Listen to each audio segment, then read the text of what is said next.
Hey guys, so welcome back to my YouTube channel. I'm going to be finishing up to the chapter. Actually, I'm just going to be finishing up to Breed 2. Okay, so let's finish up. Now that the big day is within sight, we all have to set up our chores to get. Wait, that one? Right here. I'm starting with the labyrinths, since that way I also get to daydream while I work. Yes, we have a labyrinth. We built it a few years ago. And it took all summer. Mom read in a book that if you're going to open a campground in the middle of nowhere, you have to offer the guests unusual activities to keep them occupied. After all, there's only so much swimming in the lake, fishing and hiking playground, playing on the playground, and roasting hot dogs and s'mores one can stand. Although I personally never get sick of s'mores. At first I thought Mom was talking about building a maze, and I got all excited because I pictured these big green hedges and it being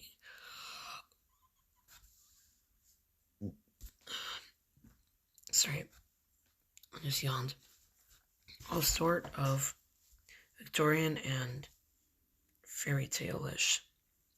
Which explained that a labyrinth and a maze are two very different things. A maze is like a game. You can't see where you're going and the entrance.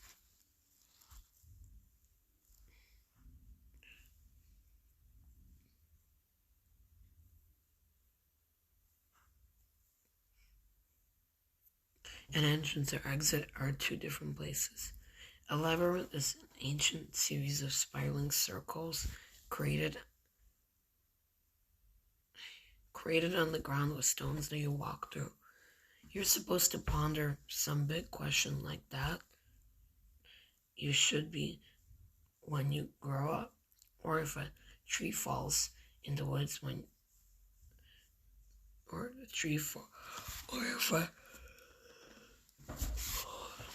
if a tree falls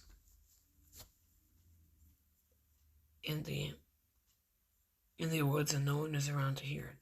Does it still make a sound? I say no, because the sound is only invisible waves in the air until it hits someone's ear. But Kenny says yes, because the resulting crash would still cause vibrations, and the earth itself would hear it. Anyway, when you reach the middle, you're supposed to get your answer. So far, I haven't had too many big questions to ponder, but I found that my daydreams are really vivid when I'm walking it. Almost like visions. It's pretty cool. Kenny was really disappointed that it wasn't going to be a maze. Every now and then I find a stuffed dinosaur or some mythological beast like a griffon or a scary plastic minotaur in the center, and I have to bring it back to his room. Besides the labyrinth, we created 5 other unusuals. Campers can pan for gold, also known as gold-colored plastic nuggets, in a small stream that runs alongside the campground. They can paint whatever they want on the wall of the art house, and when that gets filled up, we'll start on the floor and the ceiling. The art house is the only cabin we don't rent out because Kenny swears it's haunted, but I've never seen any ghosts. He claims it's haunted by the ghost of the great Galileo himself. Galileo was our old cat who died when Kenny was 4.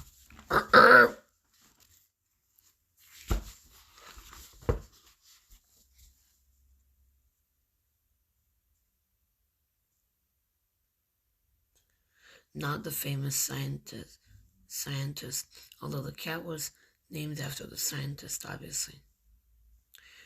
When Kenny was 5, he came running into the kitchen, screaming and waving his arms.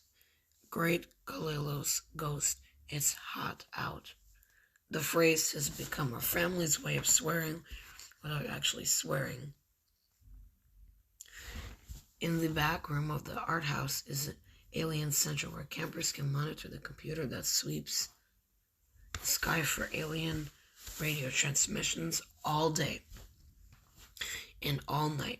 We're part of an organization called the Search for Extraterrestrial Intelligence.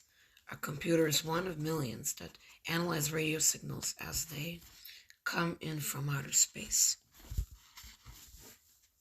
It's very popular, unusual. Everyone wants to be the one in front of the computer when the first alien signal comes in.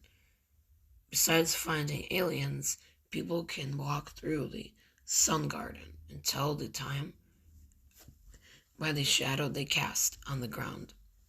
It took us one whole winter to make.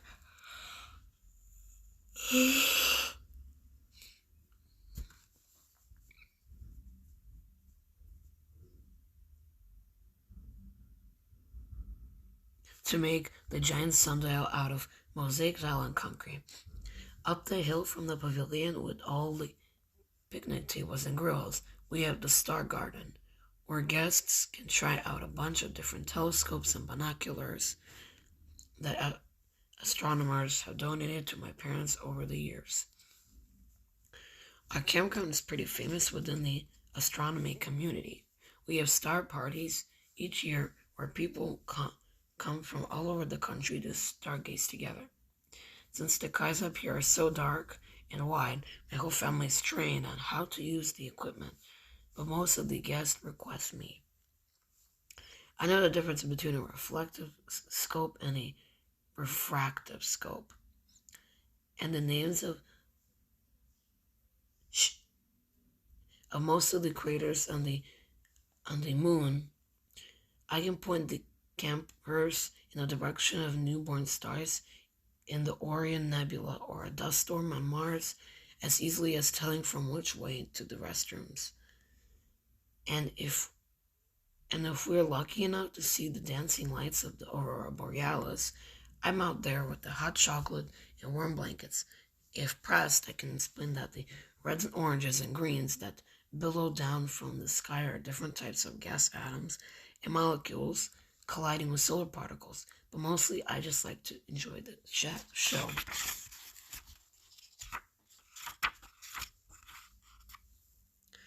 No other campground in America has 6 unusuals. Most don't even have one. They require a bit of upkeep, but we don't mind.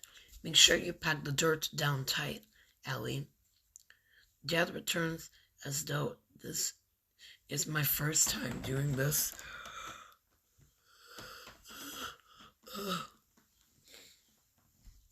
I know he's just tense because in all the years we've been here, we've never had more than 200 campers at once. And now we'll have over 1,000. Pretty big difference. And after you're done, please check on the other unusuals and no skipping the art house like last time. But yet, that spider was as big as my face. Bigger even. It could have eaten me in one bite. From behind me, I hear Kenny laugh, but there's no meanness in his laugh. There never is. Kenny's one of those weird people who are all goodness.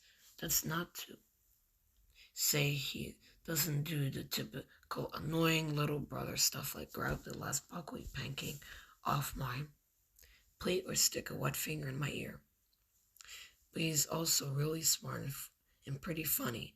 If I had to pick anyone to grow up with in the middle of nowhere, he'd be the one. Kenny joined us and said, "You can sleep outside half the night, but a little old spider freaks you out. All sorts of things could be crawling on you. A lot bigger than the spider, I bet. I'll show you my chart at lunch." First of all, I replied, this was no little spider. It had a presence. It had a soul, a mean soul. intent on eating me. And second, I am not sleeping when I'm out there on my own lawn chair. On my lawn chair. I am intently stargazing. And third, I don't ever want to see that creepy chart of yours again. I had nightmares for weeks the last time you left it open on the kitchen table. Kenny is determined to get his name in the history books by finding a bug that hasn't been discovered before. He keeps a huge sketch pad with drawings of every creepy crawler he's come across since he was 5. He then compares the drawings to pictures of bugs in the encyclopedia-like volume, The Complete Bug Hunter's Guide to Insect Life in America. From ants to zartpods. The title alone is enough to curl my toes. I can deal fine with your regular garden variety bug. It's just when one has an overabundance of legs, or is of a size more commonly associated with the household pet, that I get freaked out. I prefer looking up rather than down, and have a different plan to secure my immortality. I'm going to discover a comet. According to the rules of comet finding, my comet will be named after me. Even if I'd wanted to name it something else, I wouldn't be allowed.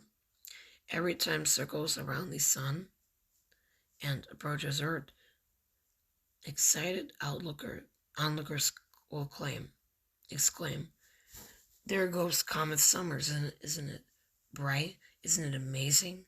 My grandpa had hoped to find a comet or an asteroid, but never did. His eyesight wasn't so good, and even powerful binoculars didn't help after a while. If I find an asteroid, I'm going to name it after him, because you can't name an asteroid after yourself. Don't ask me why, that's just the way it is. Come on, Ellie, Kenny says, picking one of the long flat brooms. I'll help you.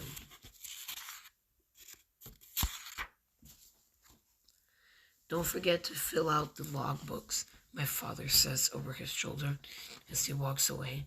Things are going to get crazy soon, and you need to keep organized. Kenny whispers, he's saying that because he and Mom were arguing last night, and he wants to keep the peace.